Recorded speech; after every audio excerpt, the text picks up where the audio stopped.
So, you've defeated Peace Walker, saved the world from an all-out nuclear apocalypse, and you're all done with Metal Gear Solid Peace Walker. Or are you? You may already be aware of the side ops list that's gradually been growing alongside your main op progress, but if you think you've even scratched the surface of this game, well, have I got news for you. What's going on?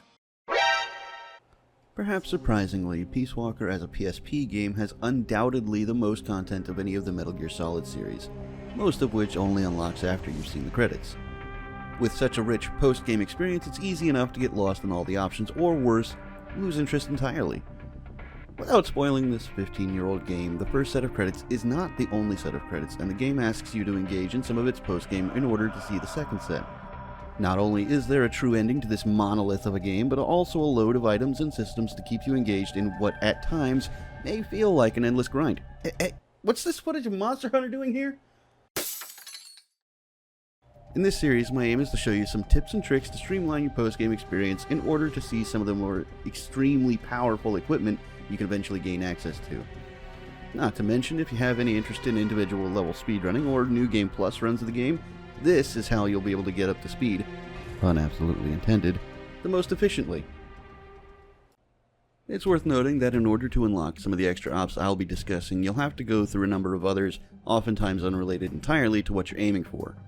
Due to the amount of interlocking systems in the game and how many extra missions it would entail, I won't be going through the entire list, but in the video description, there's a link to a handy Reddit post that outlines the entire progression of side ops in order. So, first order of business, controls. For this video, I'll be assuming use of the 3-item cycle option using the shooter control type.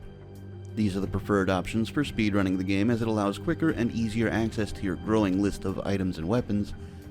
Also, because going through the respective windows in-game makes my skin crawl, and I like to avoid doing so how and whenever possible. With the controls outlined, we can get into the meat of things. After defeating Peace Walker, your unit levels are likely to be fairly middling, and in order to really get things rolling, you'll be wanting to raise those as quickly as possible. Thankfully, there are extra ops that are designed with this in mind. These are the perfect stealth series of extra ops numbered 045 through 050. These take a little bit of effort to unlock, but once you do, they're extremely powerful methods of making your mother base its best self. Keep these in mind, as we'll circle back around to these a little bit later. What do these units do? Well, generally it's what they say on the tin and a little extra. The combat unit allows you to use the soldiers you recruit in missions, but also grants you GMP per soldier, which you'll need for development projects. R&D is responsible for making things, both the items and weapons themselves, as well as any ammunition they'll require. Mess Hall is responsible for keeping the base fed, as represented by the food percentage on the top right of the Mother Base home menu, but they also dictate what kind of healing items you'll be able to develop. The medical unit determines how quickly injured or sick soldiers are able to get out of the sickbay, but they're also important for developing higher rank tranquilizer items like the Mark 22, the Mosin gun, or very critically, the Fulton launcher. The intel unit is good for details on the in-game map, but they're also required for developing things like radars, sniper rifles, or other scoped weapons, as well as determining what kind of support you can expect from your supply markers. After the first ending, the game dumps you back to the Mother Base menu, with no real indicator of what to do next. Simply put, start tackling some of those outstanding extra ops you may have been putting off. With enough extra ops finished, Miller will finally pipe up again and tell you something's happened, which will open up a new main op to complete. This process repeats a few times until you're told the thing has happened again, but this time there's no new main op to finish. At this juncture, just keep completing extra ops, would be my recommendation. They won't unlock the final main op, but it does offer one of the best opportunities for cleaning up the list, and by doing so, unlocking a few extra, nicely powerful items. When you feel you're ready, enter extra op 001 and an audio cue will clue you in. Once you've finished the final main op and you're still ready for more, it's time to get down and dirty.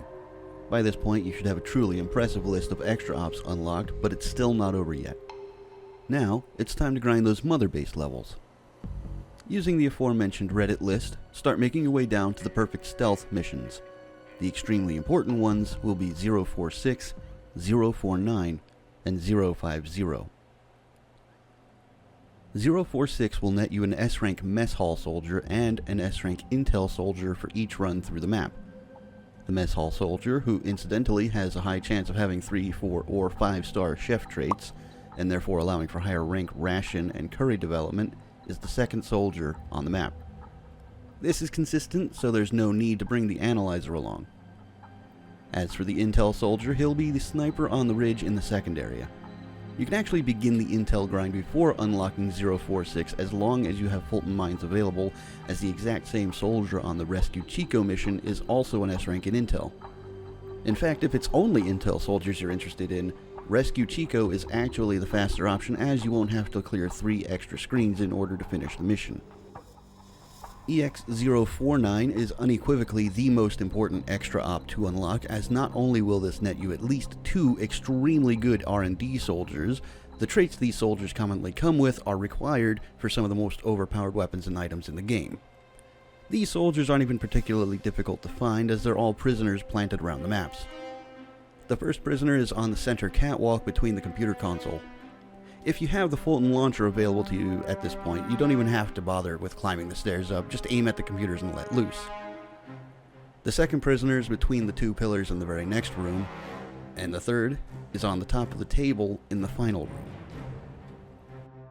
EX050 is where you can find an S-rank medical soldier, but it's worth noting that it's not the only place to do so. EX026 Eliminate Enemy Soldiers also harbors an S-rank medical, who is the prisoner on the opposite side from the start of the map. 026 is also an excellent place to farm out some filler B and A ranks, should you be in need of some smaller boosts to your units. As for 050, the soldier to be on the lookout for will be the closer patrol on the bridge in the 4th room. So that's most of the units, but what about combat?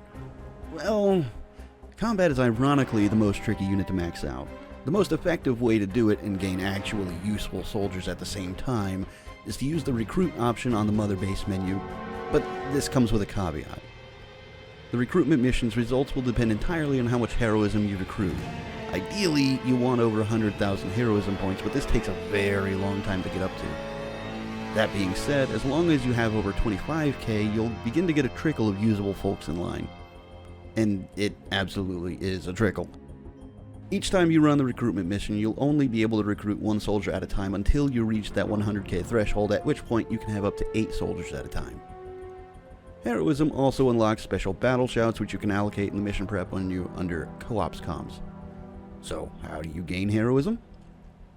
Well, the simple answer comes to S-rank missions. Every time you finish a mission, you'll get a rank from S down to D. The higher the rank, the more heroism you'll accrue. The one exception to this is vehicle missions, wherein you can finish with a high rank and actually lose heroism based on how many enemy soldiers decide to stand too close to the vehicle and get caught in an explosion. Thankfully, this doesn't count soldiers that get bodied by their own vehicle, just how many you're directly responsible for. Another way to gain heroism, which in fact gives you the biggest boosts, is to complete insignias. These are given once you pass certain thresholds on actions throughout the game, these being S-rank missions, fully stealth missions, headshots, CQC knockouts, and so on. In short, heroism is going to be one of the longest grinds in the game, so it's advisable to keep it as a secondary concern while you're doing other things, rather than making it your sole focus. With heroism explained, why specifically do you want high-rank combat unit soldiers? Each soldier in the game has their own unique stats and their own unique careers or traits. These affect their usefulness in-game by a fairly wide margin. In terms of stats, you have the obvious two, life and psyche, which operate as your health and stamina, 9,999 being the max value for both, so the closer you get to that value, the better. Under that, there's a visual representation of that soldier's unit-specific stats, and to the right of that is the most important bit. From left to right on that block, the stats are accuracy, reload, thrown weapons, placed weapons, sneaking speed, running speed, CQC ability, and defense. To the right of that is the soldier's morale, which increases as they spend time in the combat unit. Morale is directly tied to how much that soldier can improve their stats, and when morale is full, they will no longer gain stat points. This is how you get S-rank combat units, as they don't exist naturally in the game. You'll essentially need a straight A-rank combat soldier and raise their stats over time. This brings us to careers. In terms of casual play, these don't necessarily matter too much, but can vary things in fun ways. As for speedruns, there's quite a few important ones to watch for. Specifically, Pro Wrestling Maniac, which powers up CQC to an absurd level and even allows you to knock items out of enemies through slam. Green Beret gives you a chance to more or less critically hit human enemies with either lethal or non-lethal weapons, dealing 3 times the normal damage. Engineering is the same, but for AI weapons and vehicles. SWAT is useful in a niche capacity as it'll allow you to bowl over enemies while rolling, as well as increasing damage dealt either lethal or non-lethal to arms and legs, making it a decent option for helmeted enemies. There are several other careers in the game, but this short list are the most useful ones from a solo gameplay perspective. Of course, to farm these soldiers efficiently, we're going to need some gear. The Fulton Mines and Fulton Launcher should be made priorities, so let's start there. Fulton Mines are unlocked through S-ranking EX064 Puyan mission,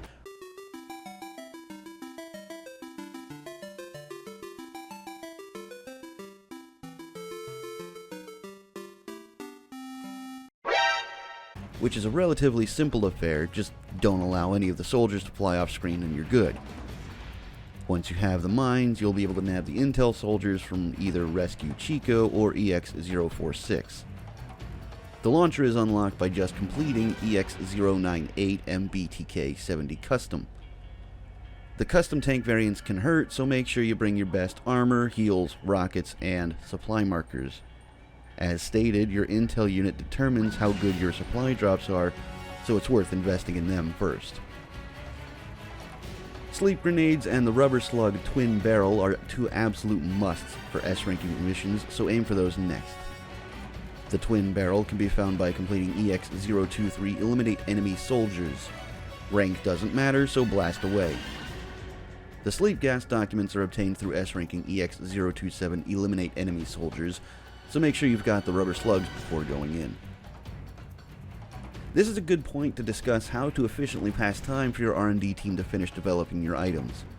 There unfortunately isn't a fast forward feature for this, so you'll have to enter and finish missions to do so. One of the best options for this is to repeatedly run EX053 Clearing Escape. This mission takes roughly 13 seconds on average to finish and is easily the simplest option even if you're not a speedrunner.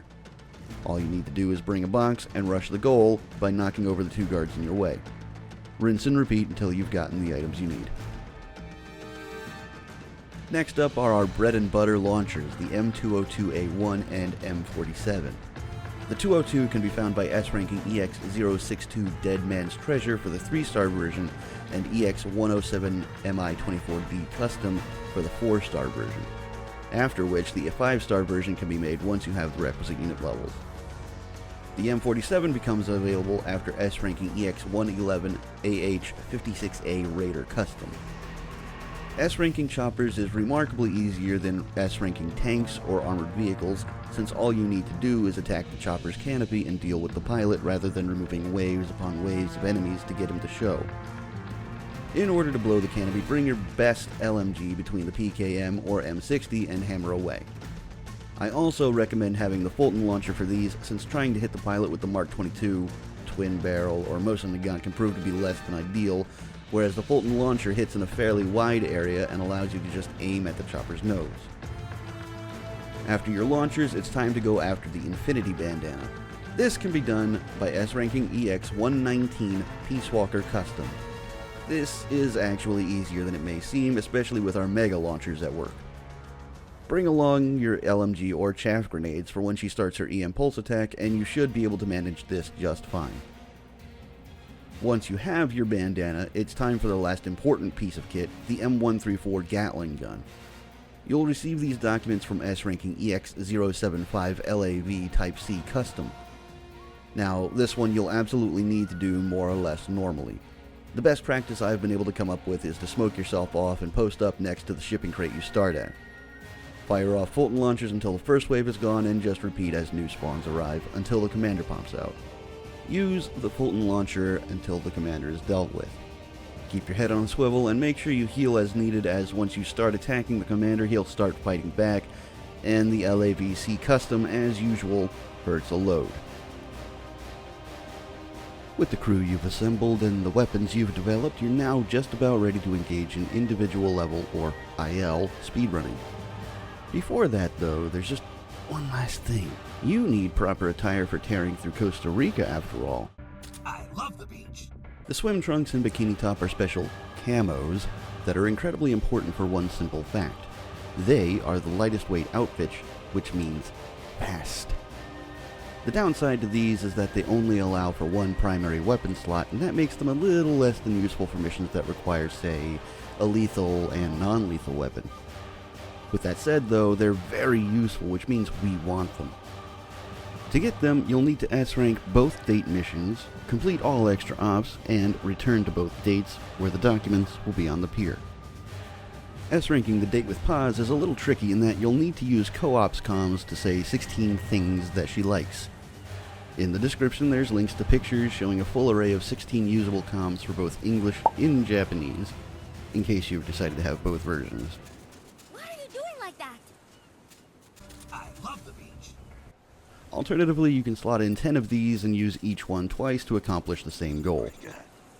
As a note, make sure you wait for her animation to finish before using the next comm, otherwise it won't take. Hydra! Hydra!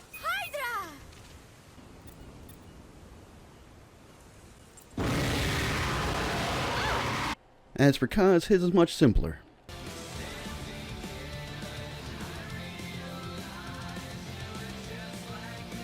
Absolutely demolish the man with CQC. And when he starts clapping at you, you've made it. Lastly for this video, let's talk about the real fun stuff. Despite the fact that I started the video on a monster hunter bit, there are actual monster hunts in the game, and they require a little bit of work to unlock. Firstly, go into your mission prep menu and head for the mission briefings. In the file library and in Chico's section specifically, start listening to the listings about the folktale monsters until they run dry. Next, go to EX029 item capture as Snake, and immediately turn around through the area transition behind you. If you've listened to the correct tapes, you'll find a friend waiting for you at the docks. One you may even recognize if you've played 2nd Gen Monster Hunter. But that's all for this video. I genuinely love Peace Walker a ton, and I want everyone to love it with me.